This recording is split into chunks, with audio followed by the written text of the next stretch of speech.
চলমান কোটা সংস্কার আন্দোলন নিয়ে দেশ যখন উত্তাল, সারা দেশ জুড়ে মুখোমুখি অবস্থানে চলছে ছাত্র পুলিশ সংঘর্ষ। এমন এক সময় হ্যাক হওয়ার ঘটনা ঘটেছে বাংলাদেশ ছাত্রলীগ এবং বাংলাদেশ পুলিশের ওয়েবসাইটে। জানান, কোটা সংস্কার আন্দোলন ঘিরে চলমান পরিস্থিতিতে সরকারি বিভিন্ন গুরুত্বপূর্ণ ওয়েবসাইট নিয়ন্ত্রণে নিতে দফায় দফায় সাইবার হামলার ঘটনা ঘটে। বাংলাদেশের হ্যাকার, সাইবার একাত্তর, সাইবার কমিউনিটি, সাইবার সিকিউরিটি তারা শুরু থেকে কোটা আন্দোলনকারীর পাশে ছিল। বাংলাদেশের হ্যাকাররা সরাসরি সরকারকে হুমকি দিয়েছে, এমনকি সকল সেলিব্রিটি সহ সকল টিভি চ্যানেলকে হুমকি দিয়েছে। তারা তাদের ফেসবুক পেজ থেকে বলেছেন, বাংলাদেশের চলমান পরিস্থিতিতে অর্থাৎ কোটা আন্দোলনের বিশাল আকার ধারণ করছে এবং এতগুলো স্টুডেন্ট মারা যাওয়ার পরেও যেসব কন্টেন্ট ক্রিয়েটর থেকে শুরু করে পাবলিক ফিগার চুপ ছিল, তাদের সাইবার কমিউনিটির পক্ষ থেকে 24 ঘন্টার আলটিমেটাম দিচ্ছি। এই 24 ঘন্টার মধ্যে তারা তাদের মতামত জাতির সামনে উপস্থাপন করতে হবে। যদি করতে ব্যর্থ হয়, আগামী 24 ঘন্টা হবে আমাদের। একটা পেজের মনিটাইজেশন থাকবে না, থাকতে দিব না। ফেসবুক, ইউটিউব থেকে ইনকামের পথ চিরদিনের জন্য বন্ধ করে দেব। আমরা যাই বলি সেটাই করে দেখায়। দেখা হচ্ছে 24 ঘন্টা পর। এই পোস্টটি করার পর অনেক টিভি চ্যানেল লাইনে চলে এসেছে। অনেকে তারা নিরপেক্ষ সংবাদ প্রকাশ করছে। এমনকি বাংলাদেশি হ্যাকার গ্রুপ অনেক ব্যাংকে হ্যাক করেছিল। বর্তমানে বাংলাদেশের হ্যাকার গ্রুপ অনেক সক্রিয়। তারা সরাসরি কোটা আন্দোলনকারীর শিক্ষার্থীর সাহায্য করেছিলেন। সাইবার কমিউনিটির পেজে শেখ হাসিনা পদত্যাগ নেওয়ার পরে তারা বিভিন্ন পোস্ট করে। সাইবার কমিউনিটির পোস্টে বলেছে, আসসালামু আলাইকুম সবাইকে। সাইবার কমিউনিটির প্রথম থেকেই ছাত্র সমাজের পক্ষে ছিল, বর্তমানও আছে। আমরা প্রথম থেকে দেশ স্বাধীন হওয়া পর্যন্ত আপনাদের অনেক আপডেট দিয়ে গেছি। এক্ষেত্রে আমাদের যদি কোনো আপডেট ভুল হয়ে থাকে, তাহলে আমরা সেটার জন্য আন্তরিকভাবে দুঃখিত। আমাদের এই বিষয়ে জানাবেন, আমরা অবশ্যই সেই বিষয়টি সংশোধনের চেষ্টা করব। যেহেতু আমাদের সব আপডেট কালেক্ট করা, সেক্ষেত্রে কিছু ভুল হতেই পারে। আপনারা সেই বিষয়টি এড়িয়ে যাবেন অথবা আমাদের অবগত করবেন। বর্তমানে কিছু সংখ্যক মানুষ গুজব ও বিভ্রান্তকর নিউজ প্রচারে উড়ে পড়ে লেগেছে। এদের বিভ্রান্তকর গুজব শুনে ঘাবড়ে যাবেন না, একটু যাচাই বাছাই করলেই আপনারা ক্লিয়ার হয়ে যাবেন।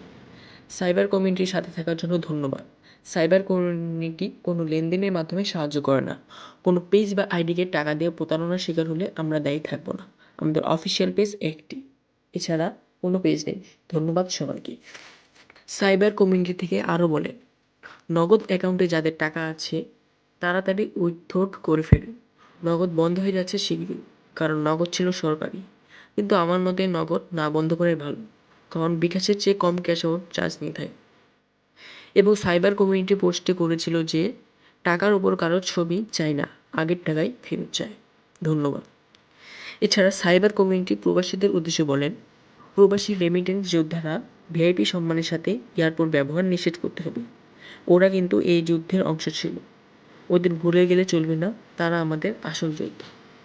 এবং সাইবার কমিউনিটি থেকে বলা হয়েছে, শিক্ষা মন্ত্রণালয়ের দায়িত্বে আবু তোহা আদনানকে দেখতে চায়। এটা বললে অনেক ভালো। এবং সাইবার কমিউনিটি বিভিন্ন ভেরিফাই পেজ রিমুভ করে দেয়। তার মধ্যে রয়েছে বাংলাদেশ আওয়ামী লীগ। বাংলাদেশ আওয়ামী লীগ এর 34 লাখের অফিসিয়াল ভেরিফাই পেজটি রিমুভ করা হয়েছে। ক্রেডিট সমস্ত সাইবার যোদ্ধাদের। তারা এটি তাদের পোস্টের মাধ্যমে জানান এবং এরপরে তারা বাংলাদেশের সাবেক তথ্য প্রযুক্তি প্রতিমন্ত্রী এর ভেরিফাই পেজটি রিমুভ করে। তারা পোস্টের মাধ্যমে জানায় যে, জুনায়েদ আহমেদ পলক, বাংলাদেশের সাবেক তথ্য প্রযুক্তি প্রতিমন্ত্রী এর 3.3 মিলিয়ন এর blue verify official Facebook page Facebook থেকে নিষ্ক্রিয় করা হলো। ক্রেডিট সমস্ত সাইবার যোদ্ধাদের, যারা প্রকাশ্যে এবং অপ্রকাশ্যে কাজ করছে। এছাড়া ছাত্রলীগের নিঝুম মজুমদার পেজটি রিমুভ করে দেয়। তারা পোস্টটি বলেন, টুকাই লীগ নিঝুম মজুমদার পেজটি রিমুভ করা হলো সকল সাইবার এক্সপার্টদের পক্ষ থেকে। এখন অনেকেরই প্রশ্ন থাকতে পারে, বাংলাদেশের সেরা হ্যাকার কে? তার আগে জানা যাক হ্যাকিং কী। কম্পিউটার বা কোনো ওয়েবসাইট হ্যাকিং এমন একটি পদ্ধতি যার মাধ্যমে অনুমোদন ছাড়াই একটি সিস্টেমে প্রবেশ করে যেটা নিয়ন্ত্রণ নিয়ে নেওয়া। সব হ্যাকিং কিন্তু আবার অসৎ উদ্দেশ্যে করা হয় না। এই যেমন সাইবার সিকিউরিটি বা সফটওয়্যার ইঞ্জিনিয়াররা এবং পরীক্ষক হিসেবে কাজ করেন। তারা মূলত সিস্টেমের দুর্বলতা খুঁজে বের করেন। আবার ব্ল্যাক হেড হ্যাকাররা অসৎ উদ্দেশ্যে কাজ করেন। আবার এমন হ্যাকার আছেন যারা দুই উদ্দেশ্যেই রাজনৈতিক উদ্দেশ্যে কাজ করে। আজকের ভিডিওটি এই পর্যন্তই। ভালো লাগলে অবশ্যই লাইক, শেয়ার, কমেন্ট করবেন। ধন্যবাদ সবাইকে।